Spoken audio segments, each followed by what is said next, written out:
नमस्कार, आप लोगों का स्वागत है हमारे YouTube चैनल शिक्षा सबको में। हम लोग उच्चतर माध्यमिक कक्षा यानी कि इंटरमीडिएट का व्यवसाय अध्ययन विषय पढ़ रहे हैं। इस विषय के वीडियो को प्रारंभ करने से पहले मैं आप लोग को चाहूँगा कि अगर आप लोगों को हमारा चैनल अच्छा लगा तो आप हमारे चैनल को सब्सक्राइब कीजिए, हमारी वीडियोस को लाइक कीजिए और साथ-साथ नोटिफिकेशन जो बेल आइकन होता है इसको भी दबाइए ताकि आपको हमारी वीडियोस का नोटिफिकेशन मिलता रहे। ठीक है? और आप लोगों के साथ मैं अपना व्हाट्सएप नंबर भी शेयर करूंगा जो कि है 7895860757 और हमारा इंस्टाग्राम आईडी जो कि है शिक्षा सबको। तो इन सब माध्यमों से आप हमको मैसेज के द्वारा संपर्क कर सकते हैं। हम आपकी जो भी परेशानी होगी उसको सॉल्व करने की पूरी कोशिश करेंगे और साथ में आप लोगों से एक बार फिर वो अनुरोध रहेगा कि आप लोग अपने जानने वाले अपने दोस्त जो कि किसी भी हिंदी माध्यम के बोर्ड से पढ़ रहे हों उनके साथ हमारे इन वीडियोस को और हमारे चैनल को जरूर शेयर कीजिए। हम लोगों ने मॉड्यूल 5 प्रबंध के कार्य के अंतर्गत जो पाठ 14 है जिसका कि शीर्षक है समन्वय नियंत्रण, इसका पहला भाग पिछले वीडियो में देखा था।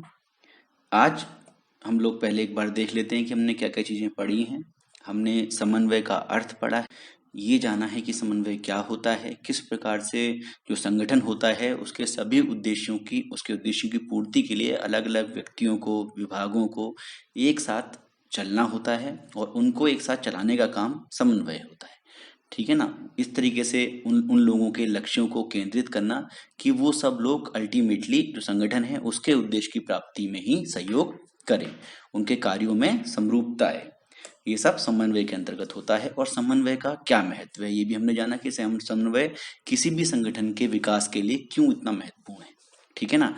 यहाँ तक कि समन्वय को जो प्रबंध है उसका सार भी कहा जाता है। प्रबंध का मेन काम, प्रबंध का मुख्य काम समन्वय होता है क्योंकि समन्वय के बिना जो अलग अलग विभाग हैं व्यक्ति हैं वो अपने अपने जो उनके स्वयं के जो लक्ष्य हैं या उद्देश्य हैं उनकी प्राप्ति में इतने मशगूल हो जाएंगे, इतने व्यस्त हो जाएंगे कि उनको संगठन की जो अल्टीमेट उद्देश्य हैं, जो मुख्य उद्देश्य हैं, उनकी प्राप्ति की तरफ ध्यान नहीं रहेगा। ठीक है?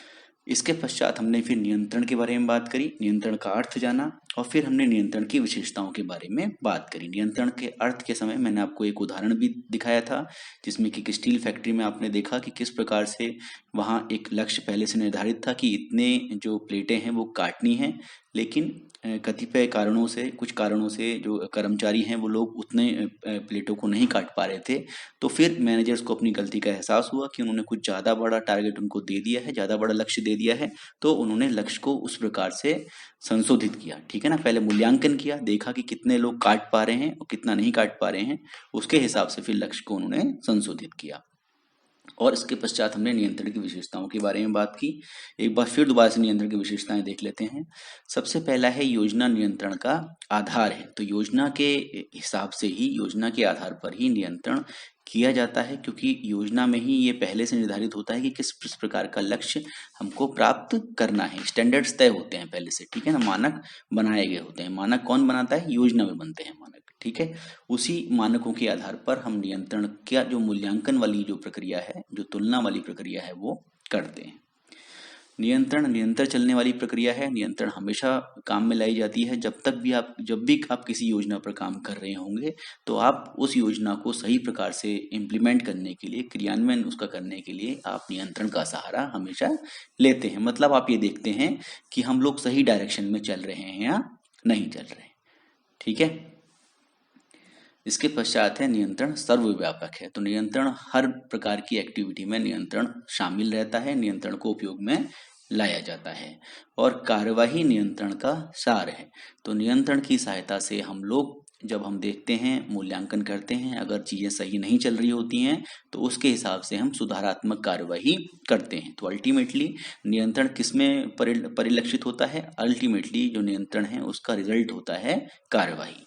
नियंत्रण के बेस पर ही हम कार्रवाई करते हैं या नहीं भी करते हैं। ठीक है ना? कई बार ऐसा होता है कि कार्रवाई की आवश्यकता नहीं होती है। नियंत्रण आगे की ओर देखता है। तो नियंत्रण क्या देखता है? नियंत्रण आगे की ओर देखता है। नियंत्रण देखता है कि जो हमने प्लान बनाया था उसके हिसाब से चीजें चल रही हैं या नहीं चल रही हैं। अगर नहीं चल रही हैं तो आगे हम उसको किस प्रकार से सही कर सकते हैं। तो नियंत्रण हमेशा क्या होता है? भविष्योन्मुखी होता है, भविष्य की ओर देखता है। तो ये चीजें तो होंगी नियंत्रण की विशेषताएं। जो आज हम एक नई बात करेंगे वो है नियंत्रण की आवश्यकता क्यों है। तो जो कंट्रोल है या नियंत्रण है वो इतना जरूरी क्यों है? प्रबंधक को सुधारात्मक कार्रवाई हेतु विचलनों के विषय में बताता है कौन? नियंत्रण। सुधारात्मक कार्रवाई आप जानते हैं कि किसी प्रकार के सुधार की आवश्यकता प्लान में है या नहीं है। अगर कोई कार्रवाई, अगर कोई सुधार की आवश्यकता है, जैसे हमने उस स्टील की प्लेट वाला जो एग्जाम्पल था उसमें हमने अपने जो लक्ष्य था उसको सुधारा था, तो वो भी एक सुधारात्मक कार्रवाई थी। तो प्रबंधक को, मैनेजर को सुधारात्मक कार्रवाई क्या करनी है या नहीं करनी है, उसके लिए वो किसके बेस पे करता है? वो विचलन के बेस पे करता है। जो हमारा टारगेट है और जो हमने अचीव किया है, इन दोनों के बीच में जो अंतर होता है उसको विचलन बोलते हैं। ठीक है ना। और इस विचलन के बारे में कौन बताता है हमको? नियंत्रण ही बताता है। नियंत्रण की सहायता से ही हम जान पाते हैं कि विचलन है या नहीं है। अगर विचलन है तो उसके हिसाब से सुधारात्मक कार्रवाई क्या करनी है, ये नियंत्रण ही हमको बताता है। यदि नियंत्रण हम ना रखें, नियंत्रण ना हो, नियंत्रण ना रखा जाए तो कार्य आवश्यकता के अनुसार नहीं होगा। हम लोग आवश्यकता के हिसाब से काम नहीं कर पाएंगे और जो हमारी कमियां हैं, जो हमारे फॉल्ट्स हैं, जो हमारी जो जो कमजोरियां हैं वो छुपी रह जाएंगी। ठीक है। तो इस चीज को हम एक छोटे से उदाहरण से समझ लेते हैं जो आपकी किताब में दिया गया है। एक जिल्द साज है, ठीक है ना, बुक बाइंडर है जो कि बुक में बाइंडिंग करता है। आपने देखा होगा ये किताब में, ये एक व्यक्ति है, ये किताब में जिल्द लगा रहा है, इसको जिल्द साज बोलते हैं। ठीक है ना। तो जिल्द साज है, तो जिल्द साज ने अपने यहाँ लोग रख रखे हैं काम के लिए।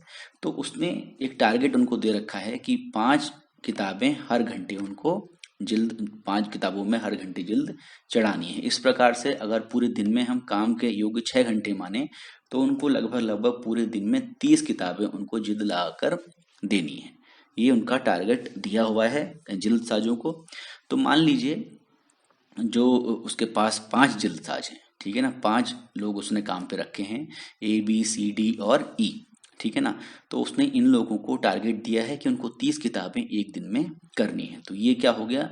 ये हो गया टारगेट। तो सबसे पहला चरण तो होता है कि टारगेट आपने सेट कर दिया है। ठीक है ना। पहला मतलब जो आपने उनको कहा है कि टारगेट आपका सेट है कि 30 किताबें आपको एक दिन में करनी है। अब होता क्या है, जो A है वो तो 28 किताबें कर देता है, जो B है वो 25 किताबें कर पाता है, जो C है वो 24 किताबें कर पाता है।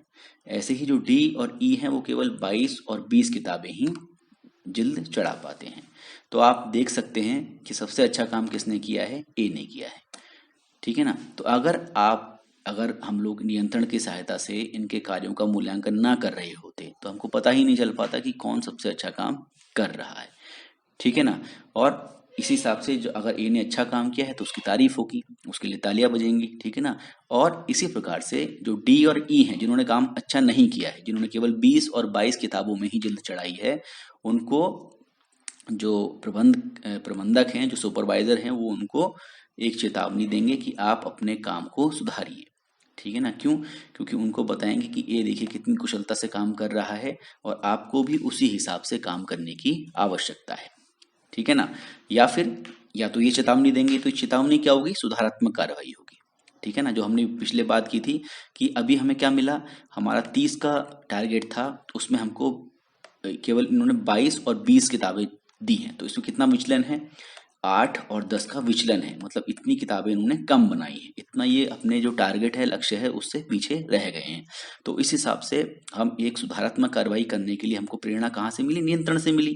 हमको पता चला जब हमने नापी चीजें कि भाई इसने तो केवल 22 बनाई है, इसने केवल 20 बनाई है, तो आप उसके हिसाब से सुधारात्मक कार्रवाई करेंगे।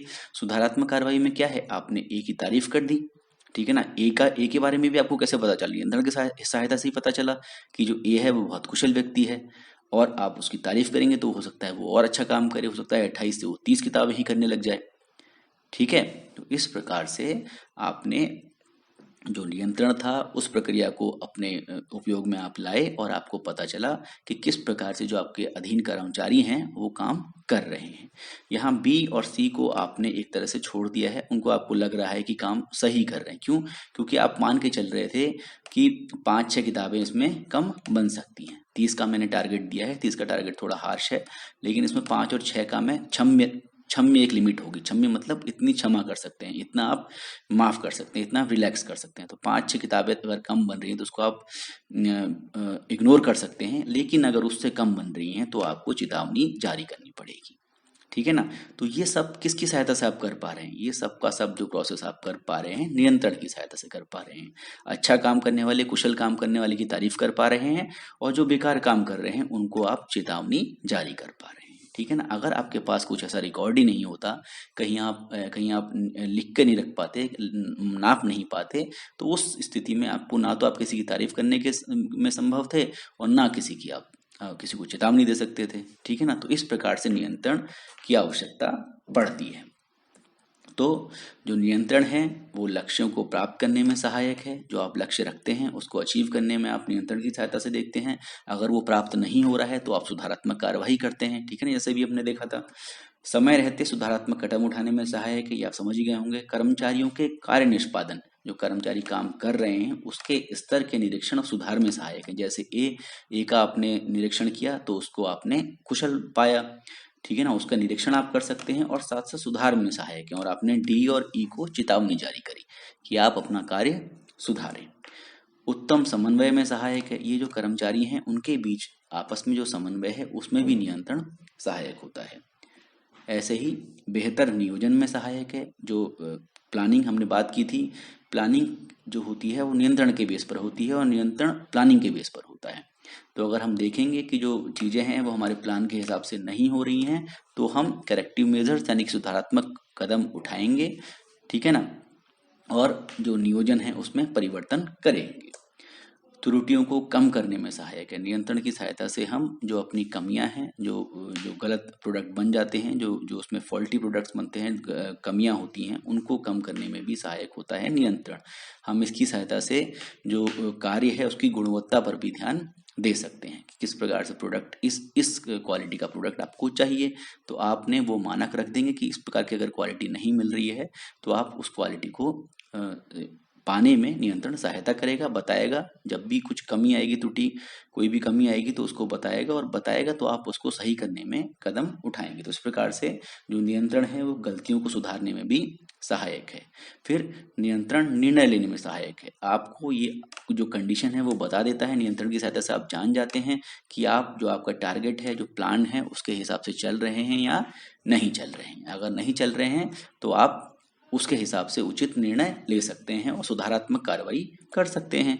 फिर जो नियंत्रण है वो पर्यवेक्षण को, सुपरविजन को भी सरल बनाता है। नियंत्रण की सहायता से आपको सारी फीडबैक मिलती रहती है और उस हिसाब से आप सुपरविजन करते हैं। आपने देखा ए ने अच्छा काम किया है, सुपरवाइज किया, तो ए को आपने तारीफ करी, डी और ई को आपने चेतावनी जारी करी। तो इस प्रकार से सुपरविजन भी इससे आसान होता है। अब बात आती है नियोजन और नियंत्रण में संबंध। तो हमने बहुत बार बात कर ली है कि प्लानिंग और कंट्रोल बहुत इंटर रिलेटेड है, एक दूसरे से बहुत ज़्यादा संबंधित है। क्यों? क्योंकि नियोजन जो है वो लक्ष्यों और प्रमापों को निर्धारित करता है। मतलब नियोजन की सहायता से आप टारगेट्स और जो स्टैंडर्ड्स हैं उसको निश्चित करते हैं। और वो जो टारगेट और जो स्टैंडर्ड आपने निश्चित किए हैं उनको आप नापते काहे से हैं? फिर नियंत्रण से। उसको आप उसकी देखरेख कैसे करते हैं? नियंत्रण की सहायता से करते हैं। तो प्लानिंग की सहायता से आप जो लक्ष्य हैं और जो स्टैंडर्ड्स हैं, जिस हिसाब से आपको चीज़ों को नापना है, काम को नापना है, वो निर्धारित कौन करता है? नियोजन। तो नियोजन द्वारा निश्चित किए गए प्रमाप, जो स्टैंडर्ड्स जो नियोजन ने निश्चित किए हैं, जैसे कि अभी हमने पिछले एग्जाम्पल में देखा कि हमने जिल्द साज को कहा कि आपको 30 किताबें आपको एक दिन में बाइंड करनी है, तो वो एक स्टैंडर्ड है, प्रमाप है। तो नियोजन द्वारा निश्चित किए गए प्रमापों की वास्तविक निष्पादन से तुलना करके, जो उन्होंने कितना किताबें जिल्द चढ़ाई है, कितनी किताबों में, उसकी तुलना करके नियंत्रण ये जानने का प्रयास करता है कि नियोजन के अनुसार कार्य संपन्न हुआ है या नहीं हुआ है। अगर हमने 30 का लक्ष्य दिया था तो उस हिसाब से काम पूरा हो रहा है या नहीं हो रहा है। ये किससे पता चलता है? हमें नियंत्रण से। इस प्रकार नियोजन नियंत्रण हेतु लक्ष्य निश्चित करता है। ठीक है ना। अतः बिना नियोजन के नियंत्रण अंधा है। ठीक है ना। इसका क्या मतलब हुआ कि अगर आपने नियोजन ही नहीं करा है, आपने अपने लक्ष्य निश्चित ही नहीं किए हैं, तो आप नापेंगे किसको? आप किसकी सहायता से तुलना करेंगे? ठीक है ना। तो बिना नियोजन के, अगर नियोजन नहीं है पिक्चर में, तो नियंत्रण का कोई मतलब ही नहीं है। ठीक है ना। नियंत्रण अंधा है। नियंत्रण किस हिसाब से करेंगे आपको समझ में ही नहीं आएगा। नियोजन में कार्य की योजना बनाई जाती है, जबकि नियंत्रण में वास्तविक कार्य को नियोजित कार्य से तुलना की जाती है। ये भी मैं आपको कई बार बता चुका हूँ कि जो प्लानिंग है उसमें तो आप काम कैसे होगा उसका प्लान बनाएंगे, और नियंत्रण में आप क्या करेंगे कि जो आपने सोचा था कि इस हिसाब से काम होना चाहिए, उस जो प्लान काम था उसको वास्तविक जो आपका काम हुआ है, एक्चुअल में हुआ है, उस दोनों की आप कंपैरिजन करते हैं। यदि जो काम है वो नियोजन से अलग हुआ है, विपरीत हुआ है, तो नियंत्रण द्वारा आवश्यक सुझाव दिए जाते हैं। नियंत्रण के माध्यम से आप चीज़ों को चेक करके सुझाव देते हैं कि किस प्रकार से आप दोबारा से जो प्लान किया हुआ है उस चीज़ को पा सकते हैं, उस चीज़ को अचीव कर सकते हैं। नियंत्रण के प्रयोग से ही नियोजन फलदायी होता है। इसका मतलब है कि नियंत्रण अगर नहीं होगा तो नियंत्रण नियंत्रण भी बहुत जरूरी है। नियंत्रण के माध्यम से ही आप जो प्लान्ड है उस चीज को अचीव कर सकते हैं। वो आपके लिए फ्रूटफुल तभी होगा जब नियंत्रण आप करेंगे। तो नहीं तो आप अगर कोई भी प्लान बना लें और उसको आप फिर देखें ही ना कि प्लान के हिसाब से काम हो रहा है या नहीं हो रहा, नियंत्रण का उपयोग ही ना करें, तो प्लान सफल नहीं हो पाते हैं। ठीक है ना, अधिकतर टाइम वो प्लान फेल हो जाते हैं। तो इसलिए नियंत्रण के प्रयोग से ही नियोजन फलदायी हो सकता है। नियोजन आगे को देखता है क्योंकि यह भविष्य के लिए बनाया जाता है। ठीक है ना, इसी प्रकार से नियंत्रण भी आगे की ओर ही देखता है। ये पुराने समूहों के आधार पर भविष्य के लिए बनाया जाता है, लेकिन जो नियोजन है उसमें पुराने जो डेटा है कि पहले आपने क्या क्या किया था उसके हिसाब से आप प्लानिंग करते हैं आगे की। कई बार आप अपने पूर्व अनुभवों का भी उपयोग करते हैं, इसी प्रकार से पुराने डेटा का भी यूज करते हैं, पुराने समंकों का भी यूज करते हैं।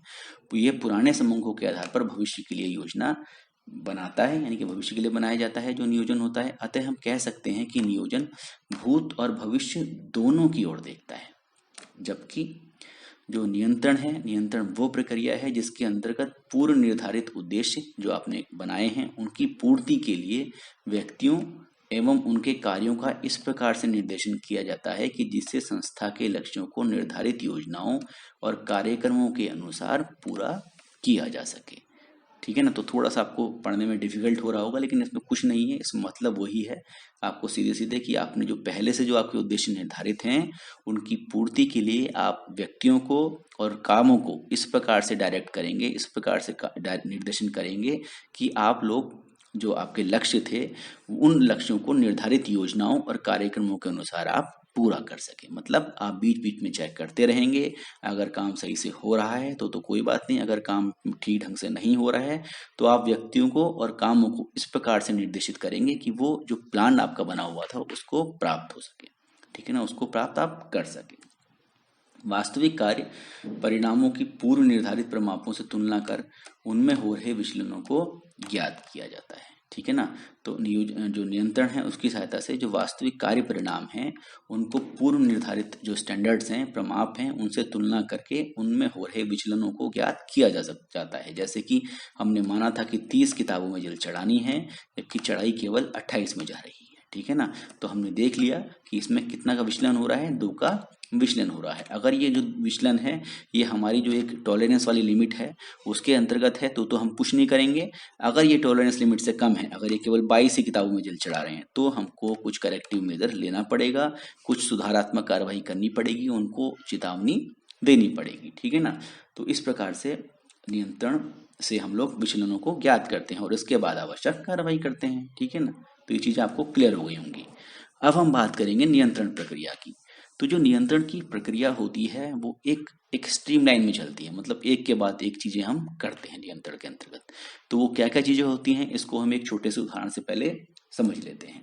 मान लीजिए एक दर्जी है, एक टेलर है। ठीक है ना, उस जो टेलर है उसकी दुकान पर पैंट बनती है। ठीक है ना, जो पैंट हम लोग पहनते हैं वो उसका निर्माण करता है, उसकी मैन्युफैक्चरिंग कर रहा है।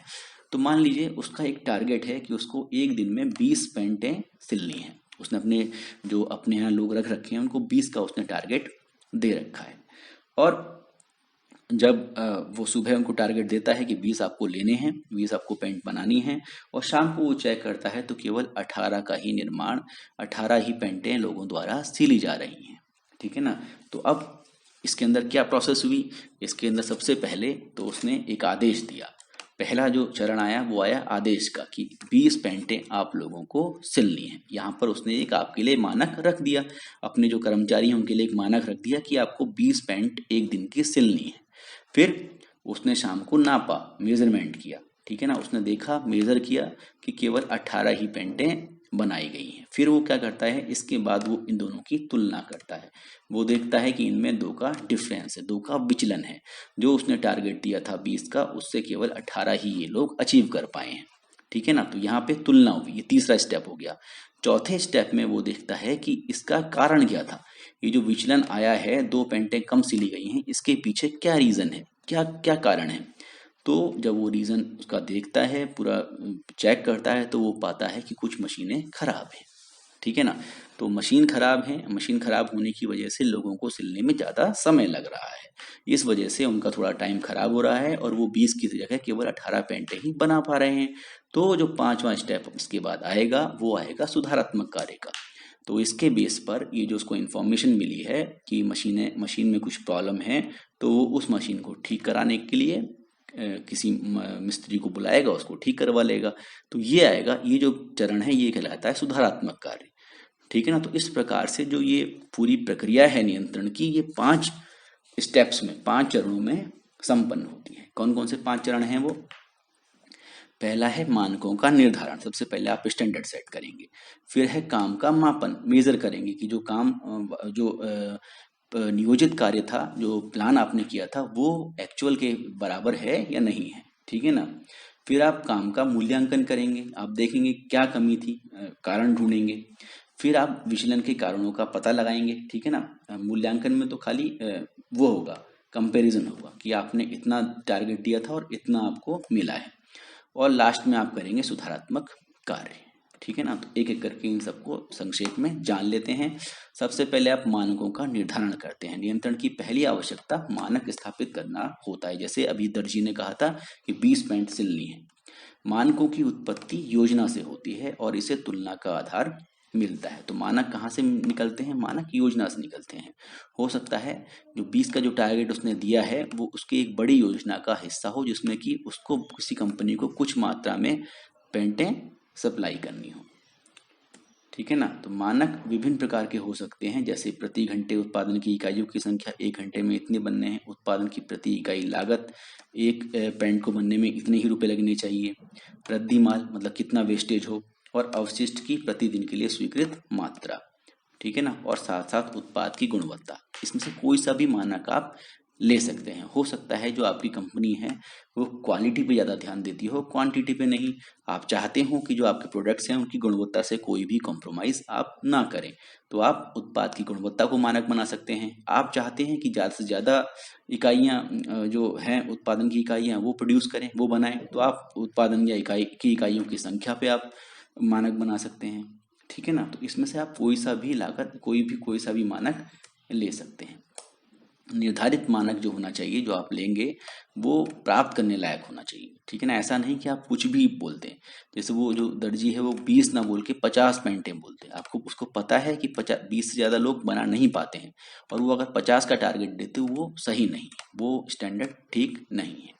तो मानक कैसे होना चाहिए? ना बहुत ऊंचे होने चाहिए और ना ही बहुत कम होने चाहिए। ठीक है, यदि मानक उपलब्धि ठीक ना हो, अगर मानक की उपलब्धि ठीक से ना हो पा रही हो, तो विचलन की क्षम्य सीमा का निर्धारण भी आवश्यक है। क्षम्य सीमा मतलब कितना आप टॉलरेट कर सकते हैं, कितने को आप क्षमा कर सकते हैं। ठीक है ना, कितने को आप माफ कर सकते हैं। जैसे हमने उस एग्जाम्पल में देखा था कि उस जिल्द साज ने कहा था कि आपको 30 अगर किताबें 30 किताबों में जिल्द चढ़ानी है, तो भी उसने 28 पर एक ही तारीफ की थी। क्यों? क्योंकि उसको पता है कि 2 की एक क्षम्य सीमा उसने निर्धारित कर रखी है। मान लीजिए 2 की कर रखी है, 5-6 की कर रखी है, 5-6 की कर रखी है मान लीजिए, तो मतलब 24-25 भी अगर बनेंगी तो भी वो कुछ नहीं कहेंगे। ठीक है ना, तो ऐसे मानकों को न्यूनतम और अधिकतम सीमा के रूप में निर्धारण किया जाना चाहिए। अगर आप मानक दे रहे हैं जिसमें क्षम्य सीमा भी है, तो आप कह सकते हैं कि हाँ भाई, आपको 24 से 30 के बीच में प्रोडक्ट बनाने हैं, उत्पाद यानी कि जिल्द चढ़ानी है। 24 से लेकर 30 किताबों के बीच के जिल्द आपके द्वारा चढ़ाई जानी है। ठीक है, तो इसमें न्यूनतम जो सीमा हो गई वो 24 और अधिकतम हो गई 30। ठीक है ना, इस प्रकार से भी आप मानक का निर्धारण कर सकते हैं। यदि कार्य उपलब्धि इस सीमा के अंतर्गत हो, तो किसी सुधारात्मक कार्यवाही की आवश्यकता नहीं होती है। हमने देखा था कि बी और सी को हमने कुछ नहीं कहा था। क्यों? क्योंकि वो उस सीमा के अंतर्गत था, तो इसलिए सुधारात्मक कार्यवाही की आवश्यकता नहीं थी। अब है कार्य का मापन। दूसरा स्टेप आता है कि आप काम को कैसे नापेंगे। तो जब मानक स्थापित किए जाते हैं तो अगला चरण होता है नियमित अंतराल पर। एक अंतराल आप निश्चित कर लेंगे कि एक दिन में देखना है, एक हफ्ते में देखना है, एक महीने में देखना है। ये डिपेंड करता है कि आपके यहाँ काम कैसा हो रहा है। तो उस अंतराल पर निष्पादित कार्य का मापन, जो कार्य किया गया है उसको नापना। भौतिक कार्यों जैसे उत्पादित इकाइयों में लागत, व्यय, लगाया गया समय आदि के मामले में माप करना कठिन नहीं है। क्यों? क्योंकि इनका माप आसानी से आप कर सकते हैं। आप गिन सकते हैं कि भी कितने यूनिट्स इसने बनाए हैं, या आप नाप सकते हैं। निष्पादन का मापन अवलोकन, निरीक्षण एवं रिपोर्टिंग के माध्यम से किया जा सकता है। आप देखकर भी कर सकते हैं, आप निरीक्षण करके भी कर सकते हैं, या फिर आप अपने जो सबॉर्डिनेट्स हैं, अधीनस्थ हैं, उनसे रिपोर्ट मांगकर भी इसका मापन कर सकते हैं। ठीक है ना। इसके पश्चात आता है कार्य का मूल्यांकन। सबसे पहले आपने स्टैंडर्ड बना लिए, फिर आपने मापन कर लिया, अब आप करेंगे काम का मूल्यांकन। तो नियंत्रण प्रक्रिया में अगला चरण निर्धारित मानकों की तुलना वास्तविक रूप से निष्पादित कार्य से है। तो जो आपने मानक निर्धारित किए थे और जो वास्तविक रूप में आपके यहाँ काम हुआ है, उन दोनों में आप जो तुलना करेंगे। ठीक है ना। तो यदि मानक स्पष्ट रूप से परिभाषित और निर्धारित किए गए हैं और कार्य के निष्पक्ष माप साधन उपलब्ध हैं, तो कार्य का मूल्यांकन करना बहुत आसान है। तो आपको ऐसे स्टैंडर्ड होने चाहिए आपके, जिनको कि आप माप सको। आप सही से उनकी परिभाषा आपको देनी पड़ेगी और सही से उनको निर्धारित करना पड़ेगा। और साथ साथ काम को नापने के आपके पास निष्पक्ष साधन होने चाहिए, निष्पक्ष माप साधन होने चाहिए। लेकिन वह गतिविधियां जिनके मापन के लिए सही मात्रात्मक मानकों का विकास करना कठिन हो, उनके निष्पादन का मूल्यांकन करना कठिन हो जाता है। ठीक है ना। ये जो परेशानी आती है ये मेनली सर्विस वाले उसमें आती है। सर्विस की जब आप डिलीवरी करते हैं, जब सेवा आप प्रदान करते हैं किसी को, तो उसमें आपको डिफ्रेंशिएट करना, नापना बहुत मुश्किल होता है। वो सारा का सारा जो सर्विस ले रहा है उसकी फीडबैक पर भी डिपेंड करता है। तो वहां पर आपको कुछ एक मानक बनाना, मानक का विकास करना, वो थोड़ा कठिन हो जाता है। तो वास्तविक काम और मानक काम की तुलना से 3 परिणाम निकल सकते हैं। हो सकता है कि जो किया गया कार्य है वो मानक कार्य के बराबर हो, या फिर उससे अधिक हो, या उससे कम हो। ठीक है ना। ये 3 परिणाम इससे निकल सकते हैं। सुधारात्मक कार्य की आवश्यकता कब पड़ती है? जबकि जो ये गा वाली परिस्थिति हो और जो ये विचलन हो, जो अंतर आ रहा हो, वो क्षम्य सीमा से बाहर हो। क्षम्य सीमा अगर 4 की आपकी निर्धारित है और विचलन 5 का आ रहा है, तो आपको फिर सुधारात्मक कार्यवाही करनी पड़ेगी। ठीक है। अगला है विचलन के कारणों का पता लगाना। जो अगला स्टेप है उसमें आप जो डिफरेंस आ रहा है, जो वास्तविक कार्य है और जो आपका पहले से निर्धारित कार्य है, नियोजित कार्य है, उन दोनों में जो डिफरेंस है, विचलन है, उसके कारणों का पता लगाएंगे। तो जब आप सुधारात्मक कार्य करने जाएंगे, उससे पहले जो मैनेजर है उसको विचलन के कारणों का पता लगाना चाहिए और उसी हिसाब से सुधारात्मक कार्य करना चाहिए। अगर मशीन खराब है तो मशीन ठीक कराइए, अगर आदमी की तबीयत खराब है तो आदमी को टाइम दीजिए तबीयत सही करने के लिए। इस प्रकार विचलन का पता लगाना ही पर्याप्त नहीं है, आपको कारण देखना पड़ेगा। उपयुक्त सुधारात्मक कार्य सुनिश्चित करने के लिए उन कारणों का पता लगाया जाना चाहिए जिनसे विचलन हुआ है, जिसकी वजह से जो डिफरेंस है वो आ रहा है। आपको उस कारणों का पता लगाना पड़ेगा और उस कारण को सही करेंगे तभी विचलन ठीक हो पाएगा। अगला है सुधारात्मक कार्य करना। तो एक बार विचलन के कारणों का आप पता लगा लेंगे तो अगला कदम होगा इन विचलनों में सुधार करना। कैसे आप इन विचलनों को कम से कम कर सकते हैं। जैसा कि पहले कहा गया है कि प्रबंधकों को, मैनेजर्स को बड़े विचलनों की ओर अधिक ध्यान देना चाहिए। ठीक है ना। जहाँ पे ज्यादा विचलन हो, बड़े विचलन हो, वहां पर ध्यान देना चाहिए और छोटे विचलनों जो कि क्षम्य सीमा के अंदर हो, उनकी चिंता नहीं करनी चाहिए। तो ऐसे विचलन जो कि क्षम्य सीमा के अंदर हो, जिनको कि आप टॉलरेट कर सकते हैं, उनकी ज्यादा आपको फिक्र नहीं करनी चाहिए। मानक से हुए विचलनों का सुधार तत्काल होना चाहिए ताकि आगे होने वाली जो नुकसान है उससे आप बच सकें। ठीक है ना। आपको कोशिश करनी चाहिए कि जो आपके स्टैंडर्ड्स हैं उसके साथ अगर कोई डेविएशन हो रहा है, कोई विचलन हो रहा है, तो उसमें सुधार तत्काल होना चाहिए ताकि आपको उसकी वजह से कोई लॉस फ्यूचर में ना हो। ठीक है। तो इस प्रकार से हमने ये जो पार्ट है जिसमें कि हमने नियंत्रण और समन्वय के बारे में जाना, ये भी समाप्त कर लिया है। ये मैं हमेशा की तरह अपना व्हाट्सएप नंबर और इंस्टाग्राम आईडी आपके साथ शेयर कर रहा हूँ। बहुत से लोग हिचकिचाते हैं, हम लोग आपकी कोई प्राइवेट इन्फॉर्मेशन इस पर नहीं लेंगे। आपको जो हमसे पूछना होगा आप व्हाट्सएप के माध्यम से किताब की फ़ोटो भेजकर भी हमसे पूछ सकते हैं या टाइप करके भी पूछ सकते हैं। इसमें थोड़ा-सा हमको आसानी रहती है। बहुत से लोग इस चीज़ में घबराते हैं कि हम व्हाट्सएप उपयोग करेंगे तो कहीं कुछ हो तो नहीं जाएगा, तो आप हमारी तरफ से निश्चिंत रहिएगा। हम लोग किसी और कार्य के लिए आपके जो नंबर हमारे पास आते हैं उनका उपयोग नहीं करेंगे। ठीक है? और आप लोगों से फिर अंत में एक बार वही अनुरोध रहेगा कि आप लोग अपने जानने वाले, अपने दोस्त, ऐसे लोग जो कि किसी भी हिंदी माध्यम के बोर्ड से हाई स्कूल या इंटरमीडिएट की पढ़ाई कर रहे हों, उनके साथ हमारे चैनल को और हमारे वीडियोस को ज़रूर शेयर कीजिएगा। धन्यवाद। Thank you.